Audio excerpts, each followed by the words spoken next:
Technicals here. I posted this video exactly 1 year ago. Well, not exactly, there's a couple days off. But if you're new to my channel or unfamiliar, I mined cryptocurrency back in 2017, 2018. I did it for about a year. I did a YouTube thing alongside of it, and I gave up. The reasons vary, but I sort of just had enough, and so I kind of closed down the mining operation and just didn't do it for about 5-6 years. But in the very, very late part of 2023, I saw that GPU mining was sort of making a comeback, got interested in it, started doing it again, and started YouTubing along with it as well. And so now that 1 year has lapsed, I'm gonna go over my thoughts and exactly what I made mining cryptocurrency here at home in the year of our Lord, 2024. I'm The Technicals, let's get into it.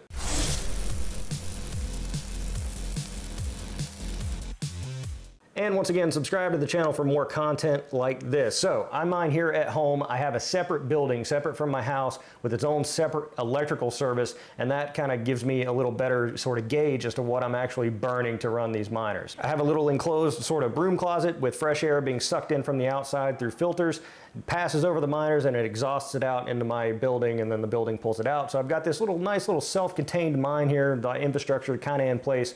I have a nice cheap power rate as well, about 7.5 cents, between 7.5 and 7.25 cents per kilowatt hour, which is vastly lower than most people's power rate, which kind of gives me a bit of an advantage. I think with a power rate like that, I'd be going balls deep on buying miners and running miners, but I really don't, which is kind of like the main point, and I've said in several other videos that mining cryptocurrency sort of demands that you pay attention. That's kind of what I've found over the past year, and kind of what I've been running away from mostly is having to pay attention to these things. That's why I have been gravitating more towards just ASIC miners, mining large coins like Bitcoin miners, because I am confident that Bitcoin's reached a critical mass, too big to fail type of scenario, and so I'm confident it's going to be around, so I have no problem running Bitcoin miners so long as they're profitable. But a lot of the smaller stuff, a lot of the smaller coins, a lot of the GPU mineable coins, a lot of the CPU mineable coins, not so much. And so with this first year under my belt, I've certainly adopted that approach moving forward in my mining operation. If I'm going to GPU mine something, it's got to be a big coin. That's why I've been mining Aleo heavily, because I've sort of like looking at Aleo, I just going based off the big names that are attached to Aleo. I'm confident it's going to be around. Now the price isn't doing great. It's down to like 90 cents. It was up to like $6. And if altcoin season ever happens, then I'd imagine it would go back, but it's not really doing that, so I can't really say like I told you so. But I don't really see it sort of evaporating into nothing, because there is active development and those big names are still attached.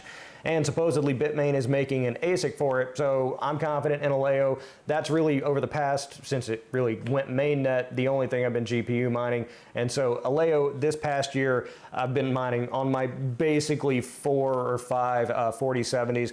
I was able to mine 231 Aleo for $210. Next up, let's go Alephium, because Alephium's been kind of, well, somewhat more recently a popular coin. Ice River units coming out. Got the Ice River unit courtesy of K1 Pool. Thank you for that. Mine your Alephium on K1 Pool. I think I'm contractually obligated to say that still, but I was able to mine 90 Alephium. It's a good pool. Over the past year, or up until now, 90 Alephium, good for $121. Get into everybody's favorite coin to completely lose confidence in, Kaspa. I never had a really great Kaspa miner, and I didn't get on mining Kaspa early enough, so a lot of my peers in the crypto mining space, yeah, they're GPU mining Kaspa, these great, enormous, giant blocks, and getting hundreds and billions of Kaspa, and they're sitting on just mountains of Kaspa that are worth $1 trillion, but they won't sell them. But me kind of got in late to the party. Over the past year, I was able to mine with my various Kaspa miners 4,000 Kas, good for about $520. Next up, my favorite coin, I guess you could say, Monero, the coin that every exchange is running away from because it is the most private-ish type coin. Can I say that now? And someone's going to find a way to pick a hole in that. I like Monero. So I have an X5. I've been running it solo since I bought it, and it was very much so worth running it solo there for a while. When I got to about the 7th block, I didn't hit another block for about almost 3 months, and then I hit 2 within like 4 days. It's the name of the game with solo mining. Eventually, in the end, it all evens out, I guess. Still solo mining on my X5, still like Monero, still holding on to Monero because in my view, there will always be bad hombres in the world needing some kind of coin that's like super duper private. So over the past year, 2024, I was able to take in 5.5 Monero, good for $1,111. Next up, a degen play, CKB, nervous, kind of got in on the wrong end of that one, but CKB's been going up a little bit here too. It's also a very large coin, so I think, you know, I have some confidence in it, although I would think that once if the price goes up through the roof, I'd probably sell the K7. Over the past year, able to mine 174,000 nervous CKB, good for $2,175. We'll switch gears a little bit because there for a while I was running salad rigs, AI rigs. I call them AI rigs, but is it really AI? I don't know. Is it just people using it to render images of centaurs fucking footballs on their computer? I don't know, but I was running salad there for a while. A lot of people joined the channel because of salad. Over this past year, I have 2 rigs left on salad, the 2 here in my server rack at home, and they don't really pick up many jobs. One's a 3080 Ti, one's a 4070, and they pick it up from here to there. Sometimes, I think my best day over the past couple months was probably like $2 a day, and that's combined. That's both systems running. Doesn't pull a lot of resources, but doesn't really exactly make a lot, but not really doing anything else on it. So over the past year, I'm right at the $1,000 mark for salad, and that's not paid out in cryptocurrency. It's paid out in dollars, so it doesn't really fit, but it kind of does fit into what we're talking about here, using computers to kind of passively generate money. $1,000 for salad. Also, something was the darling for a while, Cubic, mining Cubic on CPUs there in the earlier part of the year. After Cubic had their white paper or some big announcement or something like that, their price has been going up steadily. A lot of people don't like Cubic. A lot of people do like Cubic, but I mean, that's basically every single coin in this space. So there for a while, I was selling out my Cubic week to week because you only got the payout once per week. But I held on to a good bit of it, and so I was able to mine with what I have left. I'm not going to look up what I sold. It was maybe a couple $100 worth that I sold, but currently I have 91 million Cubic, good for about $290. And over the course of the year, certainly on my GPUs, I mined a whole mess of different types of shit coins. You can call them shit coins or not. They're not Bitcoin. That's a shit coin. So Neoxa, Narai, Zephyr, you name it. If it was proof of work mineable there for a while, I mined a little bit of it and kind of didn't. And so I have just a ton of these proof of work wallets that have like $2 worth of coins in them. Something is going to be a real pain come if all season ever does roll around and those coins do go up. I've got to sync the wallet and go through all that rigmarole, assuming I can even get into it or restore it or whatever. And then by the time it does load and I transfer it to an exchange and eat the fees, it's going to end up being like 50 cents. But that's the name of the game, I guess. So all those combined and my NiceHash earnings, which I would often point my rigs to NiceHash, just for testing or for, if I was being lazy and just kind of point it there and just kind of wait for it.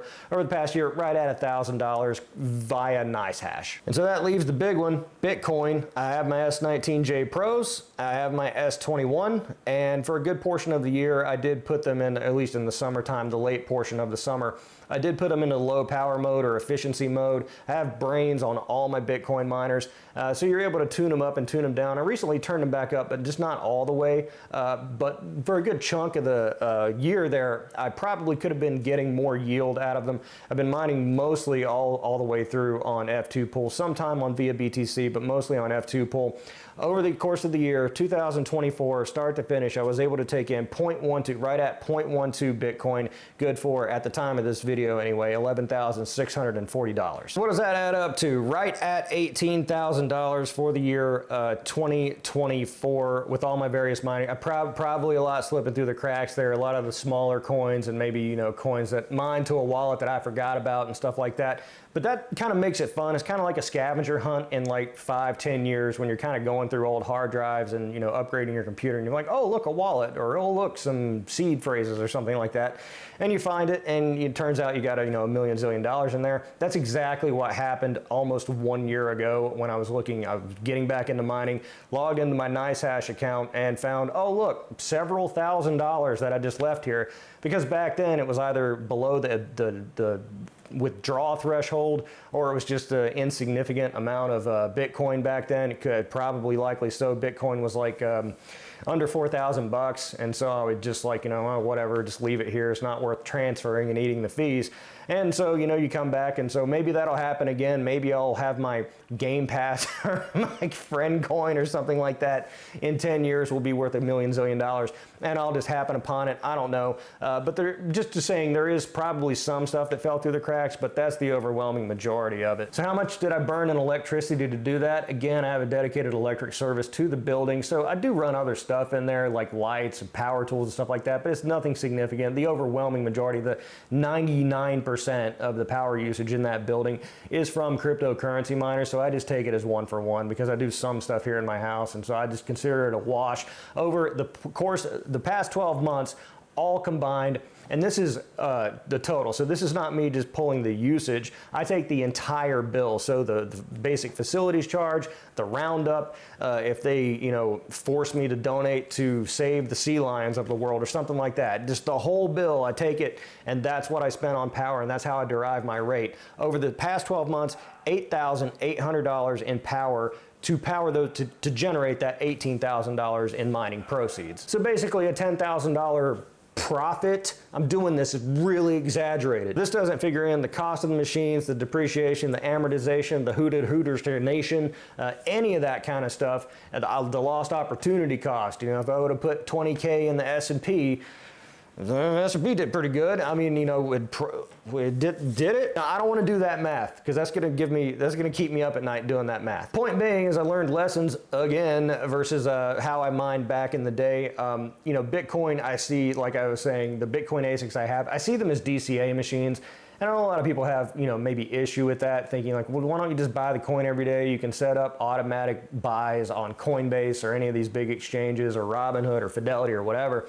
But I kind of like the idea of just having it mined continuously, and that's like the, sort of a better DCA method because it's kind of constant. It's not like, just waiting every week or something like that. And I don't like seeing, credit card charge, or I guess it would be bank charges, or just reducing my balance, chipping away like that, going into Bitcoin. I kind of like the idea of just mining it like that. That's just personal preference. I know I got to pay for the machine, but ultimately I can sell the machine. The machines will always have value. People are buying S9s right now. Yeah, sure, they're not paying a lot for them, but there will be a value to them in the future so long as Bitcoin has some kind of value. So is it worth it? Because I feel like over the past several videos, and I've not been publishing very much lately, I've been very pessimistic, and this is I remember this is the exact thing I did the first time I did the YouTube thing, is like, I kind of burn out on it, and then the videos kind of get sort of dark and depressing and gloomy, and then suddenly I'm in Seattle and I'm wearing all black and I'm listening to Nine Inch Nails.